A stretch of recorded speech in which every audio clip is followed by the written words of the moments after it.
আসসালামু আলাইকুম ওয়া রাহমাতুল্লাহি ওয়া বারাকাতুহু। মানুষ সত্য জানে তবুও মানুষ হেদায়েত পায় না কেন? আজকের আলোচনা এই ব্যাপারেই। মানুষ হেদায়েত পায় না, কয়েকটি কারণ আছে। তবে আজকে একটি কারণ নিয়েই আলোচনা করব। সেটি হলো মানুষ সত্য জানে তবুও মানুষ হেদায়েত পায় না। কারণ অহংকার বশত, অহংকারের কারণে মানুষ হেদায়েত পায় না। অনেকেই প্রশ্ন করতে পারে যে অহংকারের কারণে কিভাবে মানুষ হেদায়েত পায় না। সেই প্রশ্নের উত্তর হলো এই যে মানুষ সত্য জানে তবুও সে অহংকার বশত বলে যে আমি অতীতে এই কাজ করে এসেছি, আজ কেন আমি এই কাজকে পরিত্যাগ করব। এই অহংকারের কারণে আজ মানুষ সত্য জানে তবুও সে আজ হেদায়েত প্রাপ্ত নয়। আরো অনেক মানুষ আছে এরকম যারা সত্য জানে, তারা বলে যে আমার পূর্বপুরুষরা, আমার বাপ দাদারা, আমার আহ অতীতের লোক অতীতের লোকজনেরা এই কাজকর্ম করে এসেছে, আমি আজ এই কাজকর্ম থেকে বিরত থাকবো। এটা কেমন দেখায়? এটি একটি অহংকার। এই অহংকারের কারণে, এই অহংকারের কারণে মানুষ আজ সত্য জেনেও হেদায়েত পায় না। আল্লাহ তাআলা মানুষকে যদি হেদায়েত না দেন, আমরা শত চেষ্টা করেও কাউকে হেদায়েতে আনতে পারবো না। অতএব যারা অহংকার বশত নিজেকে অহংকারের মধ্যে রেখে, অহংকারের মধ্যে রেখে নিজেকে জ্ঞানী মনে করে, সত্য জানা সত্ত্বেও সে জ্ঞানহীন, সত্য জানা সত্ত্বেও সে গাফিল। সে সত্য জেনেও সে আহ, ভুলকে পরিবর্তন করে না, ভুলকে সংশোধন করে না। সেই কারণে সে সত্য জানা সত্ত্বেও তাকে আল্লাহ তাআলা হেদায়েত দিবেন না, কারণ সে অহংকারী।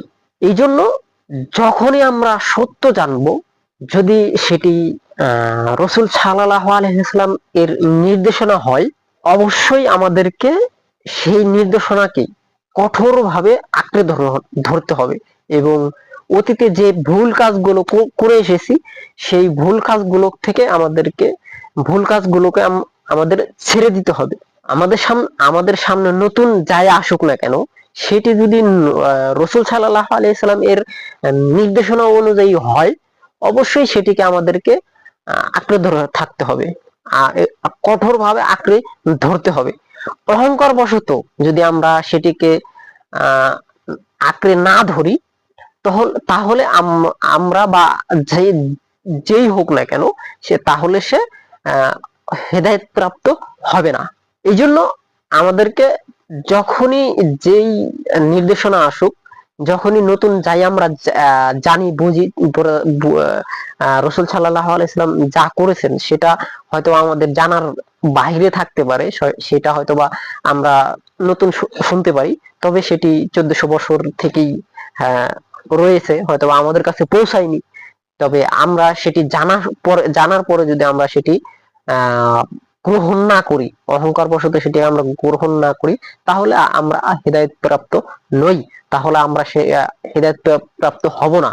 অতএব যে বা যাহারা, অসংখ্য মানুষ আছে সত্য জানে, জেনে বুঝে সে তার পিতৃপুরুষদের ধর্ম ত্যাগ করতে চায় না, অহংকার বশত চাই যে আমি এটা ছেড়ে দিব, এটি আমার পিতৃপুরুষরা, অতীতের শত মানুষরা করে এসেছে, আমি এখন এটিকে কিভাবে বাদ দেই। এটি এটি এটি একটি অহংকার। এটিকে এই অহংকারের বশত যে সেটিকে বাদ দিতে পারে না, সে হেদায়েত প্রাপ্ত নয়। এরকম অসংখ্য মানুষ আছে যাদের জ্ঞান, অনেক জ্ঞান, তারা নিজেরাও জানে যে এটি আমরা যে কাজটি করতেছি সেটি ভুল, কিন্তু তারা ভুল কাজ করতেছে কারণ দুটি কারণে। একটি, তাদের পিতৃপুরুষদের করে যাওয়া, ছেড়ে যাওয়া কাজগুলো তারা বাদ দিতে পারে না। দ্বিতীয়ত, তারা দুনিয়ার যে মায়া, দুনিয়াতে যে লাভ, দুনিয়াতে যে মানুষের সহানুভূতি, সেটি তারা, এই কাজটি যদি তারা ছেড়ে দেয় তাহলে তারা সেটি পাবে না। সেই জন্য তারা সত্য জানা সত্ত্বেও সেই জন্য সত্য জানা সত্ত্বেও তারা সেই কাজটিকে ছাড়তে চায় না, ছাড়তে পারে না। এই জন্য তারা হেদায়েত প্রাপ্ত হবে না। তারা অহংকারের কারণে তারা সবসময় গুমরাহিতে থাকবে। সবাইকে আল্লাহ তাআলা যেন হেদায়েত প্রাপ্ত করেন এই দোয়া রেখে, এবং যারা হেদায়েত প্রাপ্ত অলরেডি হয়ে গেছেন তাদেরকে আল্লাহ তাআলা আরো হেদায়েত দান করুক এবং তাদেরকে আরো জ্ঞান দান করুক, এই দোয়া রেখে, এবং যারা হেদায়েত পাওয়ার যোগ্য আল্লাহ তাআলা তাদেরকে হেদায়েত দিক, যারা হেদায়েত পাবে না তাদেরকে আল্লাহ তাআলা আমাদের যারা হেদায়েত প্রাপ্ত তাদের থেকে দূরে রাখুক, সেই দোয়া রেখে আজকের ভিডিও এখানেই শেষ করতেছি। জাযাকাল্লাহ খায়ের।